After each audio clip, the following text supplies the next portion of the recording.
All right, people of faith, let's take another walk. I want to talk on the subject of husband and wife, or wife and husband. At what point, at what point does or we become the husband or the wife? Is it the moment that we could say the vows? Is it the moment that we consummate the marriage, or is it an overall fulfillment? Let's take this walk. Let's go here. When the two are standing before the witness and before God and before the witness, and they are stating their vows to one another, mainly to God, to one another, and mainly no, let me change that. When they are stating their vows, they are mainly saying it to themselves in front of God, in front of others.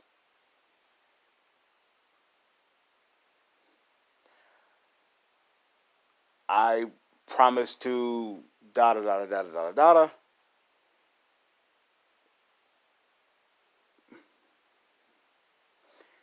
When they say the vows, it's not the moment that they did the vows. That's the moment that they're going to walk out. That's the starting point of them going to walk out those vows.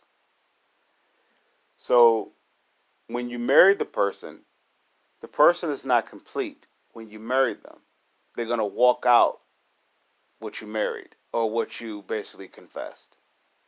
If the person said, like, I vow, like a woman may say to me, I vow to be your wife, that means the moment that she made those confessions, those vows, she's making that commitment to herself in front of God, which God will give her the strength to do so, in front of the witnesses, so there is an account for her her statement. But she's going to walk out those words for the duration, for her duration, as long as she stay committed to the construct of marriage.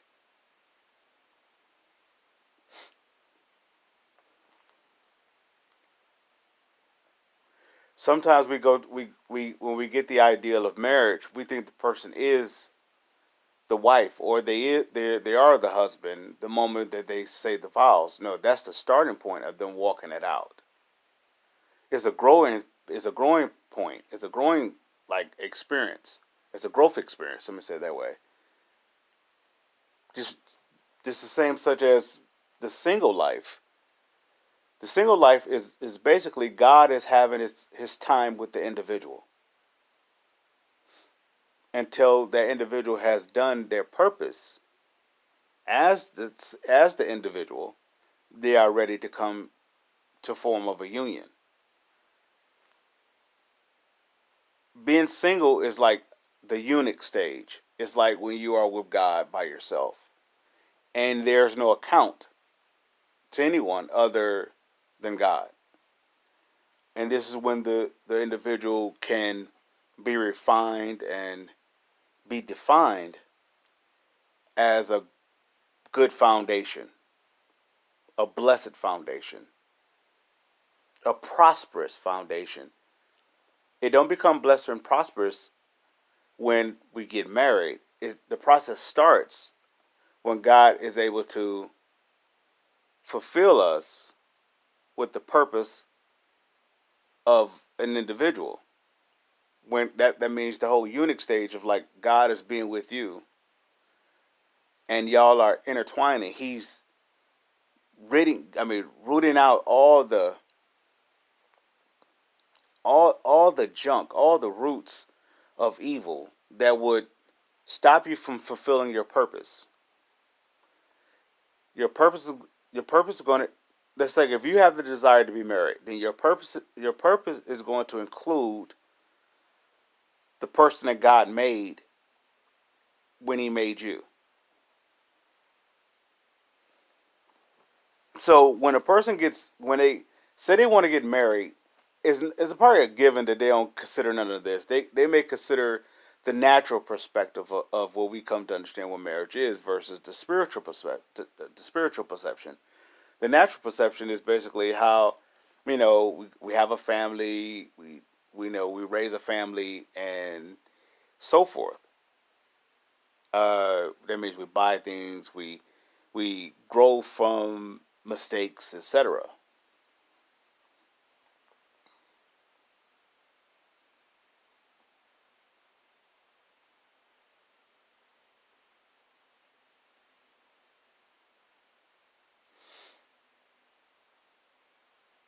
If we willing to take the now this is all in God's perfect will for us as an individual. You can do it outside. You could do it away from God, and you could do it with God. Doing it away from God, God still will bless the marriage because it is honoring Him. But the thing is that those roots that you didn't dig up, that baggage that you didn't get rid of before you got married, they're gonna get rid. It's gonna be either it's gonna form in one or two ways. Either you get rid of it during the marriage, or you eventually walk away from the marriage.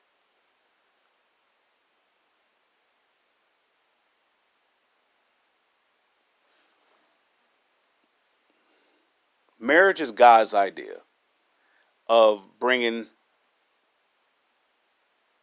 of a union, coming together as one. If it's of His Spirit, that will reproduce throughout the earth, which is the overall plan of His, which is to unify us all as a family in His love, in His spirit of love, because He is love. So if we are willing as an individual to allow God to do His work inside of us as an individual, it will prepare us and put us in the position to receive the blessing, which is the union. But if we prematurely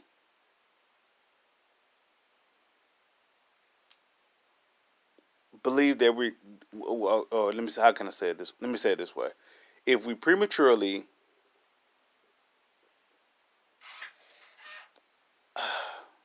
choose to step out and say that we're ready for something that we haven't been pruned and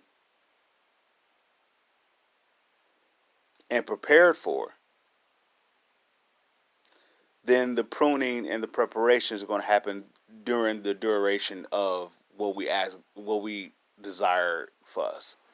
Let's say, for example, if a person is not ready to receive $1 million, they would get the $1 million, but they would learn the value of the preparation of that $1 million through the course of them having the $1 million.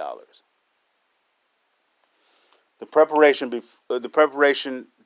to be in a position to receive the $1 million or to know to have the $1 million is to understand what to do when you have a dollar.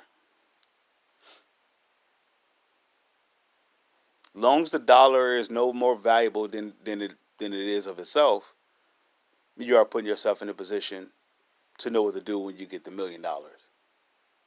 But if a dollar is more valuable or is in more positioning or is placed in more positions than it is actually supposed to, supposedly, or where it's expected to fit, a dollar's only supposed to be a dollar. It is not supposed to be the cure or the answer. It's supposed to be just a dollar. And with that dollar, you're supposed to purchase something with a dollar. It don't supposed to be any more or anything else. It does definitely does not supposed to have access to your soul. To Your soul consists of your mind, your will, your emotion, your intellect, and your imagination. A dollar does not supposed to have the access to those components of your soul. because it would bring thoughts to those individual components. You can imagine if you had $1, you had $2. If you can imagine, your thoughts become, I need to have $1, or your will becomes, I have to go get the dollar, or so your your feelings is based upon that dollar. So the dollar was never meant to have that kind of place inside of our soul. This is when love is being misplaced and is put into something that actually supposed to serve you versus you serving it. But when you put your love towards something, you're going to serve it. So if we put our love, this for example, if we put our love towards God, we're going to serve Him. The beautiful thing about that is God is willing to serve you with that self same love, and it's like an interchangeable thing. It goes backwards and forward. But when you put your love towards something else other than love, listen to that statement. When you put love in something other than love, it's not made to love you back in return. So if I put my love towards God, He's going to prepare me how to walk in love. He's going to prepare me how to be one with love. He's going to prepare me how to be united. And this is going to cover me. This is going to be my provider. This is going to be my security. And no gates of hell, no demon, no nothing that's separated from love can take me away from love. But if we put our love towards something that is not love driven, it's going to it's going to rip us to shreds. It's going to tear us apart. It's going to torture us. It's really going to destroy us because anything that's not involved or connected to love itself it's like an automatic, like,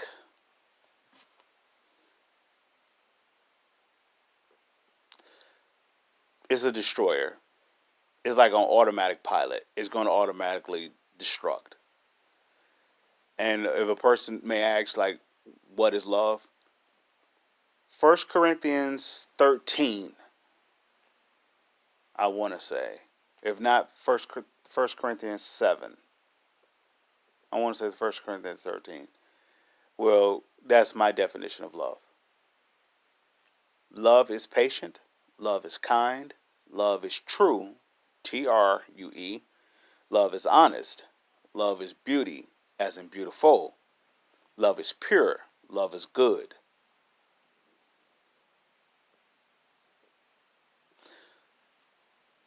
If anyone were to say that they are love or they come in the name of love, then those traits what's coming out of them or the action that shows from them would demonstrate those traits. I thought I was one in love, but I got ways to go. My soul is I when you ask God for His ways to become your ways and His thoughts to become your thoughts or His eyes to become your eyes, you see some stuff that's not the same. But that is not a reason for you to be hard on yourself or to dread even going and getting your hands dirty. What that means is that you have opportunity to get closer to God where y'all walk together to clear out those those destructive roots that's trying to reproduce havoc in your life. Particularly if you've seen the ones before you, like the generation before you, suffer. This is the stem, or these are the roots that cause them that is trying to stay in your life. Just because it happened with that way, don't necessarily mean it has to happen that way. If you ask God to come into your life, He definitely will come into your life. but he's going to come through your life through love. Now, he's going to come through your life of patience, of kindness, of truth, honesty, pure.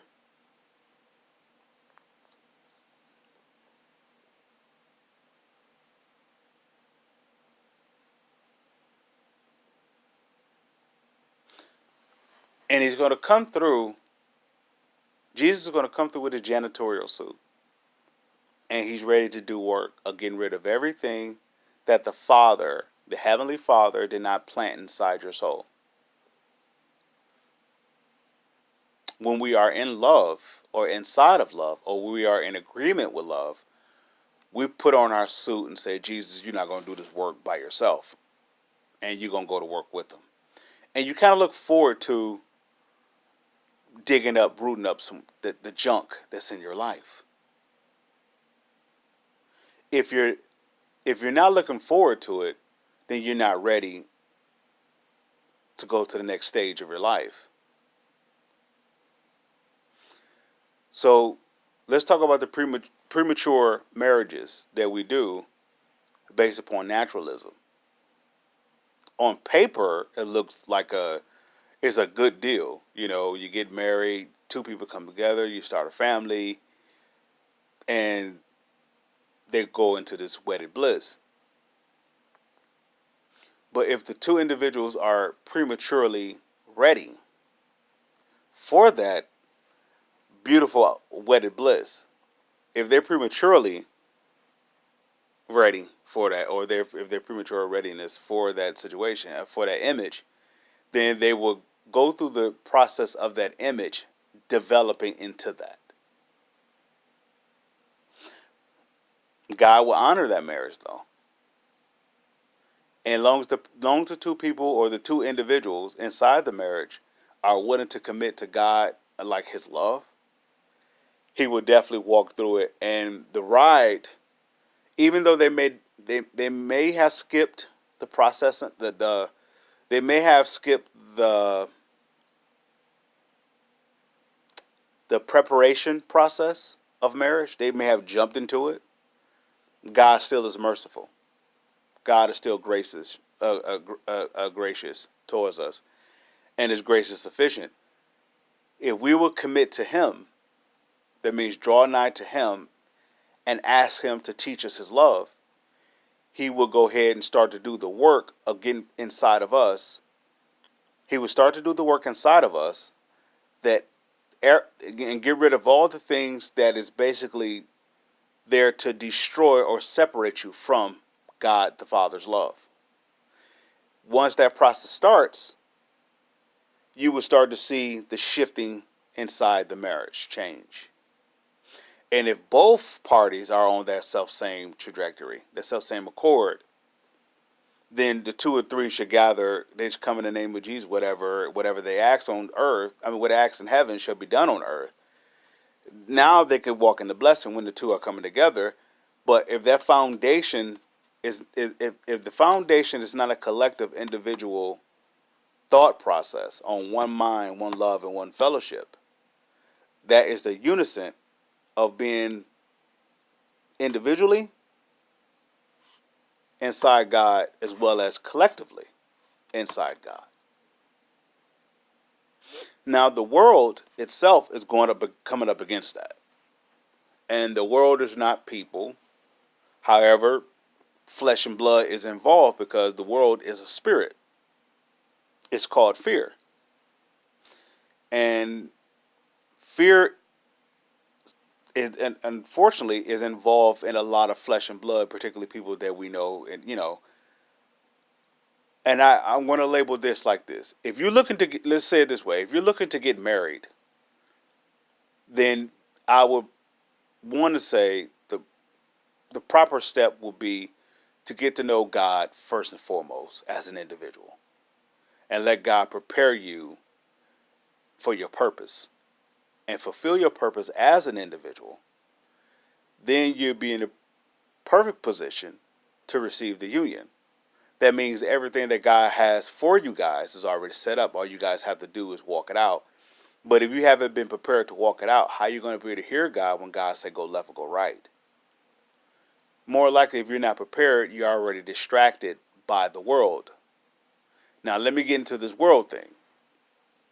Now, the spirit of the world is against God, is an enemy or enmity, enmity, enmity, Enmity. Somebody go ahead, break that down. Okay, so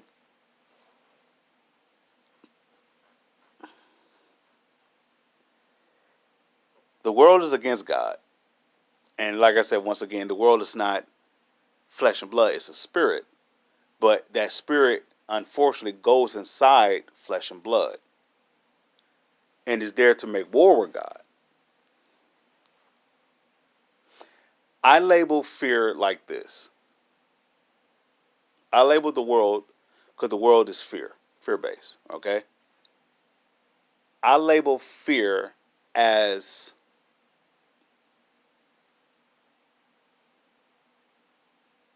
an abusive spouse. If you ever seen a person, unfortunately, be in an abusive situation or a spouse that's not considered loving, they are full of fear. It doesn't matter if it's verbal, it doesn't matter if it's sexual, it doesn't matter if it's physical, financial, psychological. No matter the term of the abuse, is all fear based. If it's abuse or abusive, it's fear related, which means that soul hasn't connected to love, which means it didn't connect with God, which is all love. A person could say that's a given. It's not a given. It's not different. It's not. It definitely doesn't have to be a certainty. We have that choice, but a lot of us don't know that we have a choice. So we go with the trend or the wave that's going around on the air. Excuse me. Back in the day, there was a thing about getting. I mean, for guys, it was a thing. Guys about getting their ear pierced. So this is the whole Jodeci Boys to Men. It was like a bad boy thing. You know, you just wanted to be kind of show tough, whatever, or show that you was, you know, against the grain of good. So I was a guy who got earrings. I got one in each ear, you know, and I was, you know, just like anybody else, flowing in the wind of trying to. You really don't know who you are, and even in the midst of saying that you know who you are, you're still following the trend that's blowing in the wind that really is designed to strip you from, to show you who you are, that you will never fulfill your purpose. This is why trends, traditions, customs, all that makes God like his word, his witness, his presence of no effect. Because it's designed to go up against God. The fads, the all that good stuff. It's amazing how it's in one day, then it's out the next. Everybody was getting tattoos. Now you looking at people that's like,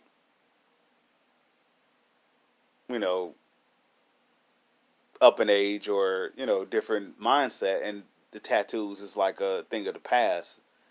It looks pretty ridiculous if you ask me. You know, I'm sure they probably would say the same. But that's just how a fad goes. It was there just to distract you from your purpose. It's not there to keep you because it has no love in it. It can't keep you. It was there to distract you from love. This is why it's a hidden strategy of Satan. It's a hidden device of his to get us away from God, or get us away from believing that God exists or that God loves us. But God never moves. He's still standing there, well, with his arms open, ready to love us. He does none of that moved to God, none of that. And we could have spit, actually, literally spit in God's face, saying, "I hate you. I don't want nothing to do with you." God ain't moving. Love don't move. You have to walk away from love. God didn't walk away from us. So with that being said, you know, we find ourselves in bad situations. But at the same time, God is still calling our name. He's still calling, come home, come home, come to love, come to love. Let me clean you up. And if we're smart and we want to be clean, we go back to the soberness of his love, sobriety, or it's definitely liberated. It comes with no torment. It comes with no pain. It comes with all that. But the only pain that is gonna be involved. Let's say, for example, they say the truth hurts. The truth doesn't hurt. The truth actually sets you free from the torment that's hurting you, which is the lie. So the only thing that's going to be actually in pain is actually the lie. And that lie, that pain of the lie is trying to convince you to stay there, that you don't want to separate from it. That's where it can keep you captured, captivated, you know, so that it won't have to face this judgment. As long as you are a part of it, it can stay. But if you're not a part of it, it has a fate to attend to. So here we are, having to make this decision. Just talk to the person who wants to be married. You have to make this decision. Do you want God to prepare you for his purpose of marriage? Or do you want to go to the marriage that's separated from him, who created the concept of marriage? Remember, it was God's idea to unify two to come together as one. It was God's idea. Or you can do it without God, which all through through the course of the marriage, you're gonna find yourself getting on a knee, even if it's not a literal bending down knee. You find yourself inside your soul, I wish I could have done this differently. Even with that, God is still calling you, say, come home. He'll clean you up. That means he's going to go inside the soul. He's going to put on his janitorial suit, his custodian suit, whatever, his white coat, get on his gloves, his goggles, whatever, and he got his jackhammer, his wheelbarrow, whatever, and he's finna go in the soul, and he's finna dig up, he got a shovel, he's finna dig up some roots. And see, here's the thing. Jesus is not coming to hurt you. It's like he's not coming to destroy the law. He's coming to fulfill the law. The law is that you desire to be married. That's God's law. God desires for you to be married because God desires for you to be complete. We go from position to position. We go from singlehood to union to go on to be with the Lord. You know what I'm saying? So he made it a way for it to be blissful in the midst of a a world, a society, or a spirit-driven, hovering spirit that's meant to destroy you. But he will put a force field. This is where the covenant comes in between God and the marriage. He put such a protection around the marriage that nothing of evil, nothing of fear, nothing whatever can come against it. The individual or the individuals will have to separate from the covenant for evil to be able to have its place with them. Now, going in with a right mind, nobody will. I'm not going into evil for nothing. With a right mind, anybody will say that. But this is where the enemy becomes persuasive. And this is where, if we're not connected to love, but we're connected to when we first started in love, and if we're not still rekindling that flame of love, like seeking God early, it don't take long for a little spot of a separation to become a lifestyle of separation from God and from love. Let's say it that way. It don't take long from a little tiny little speck of separation to become a lifestyle of separation.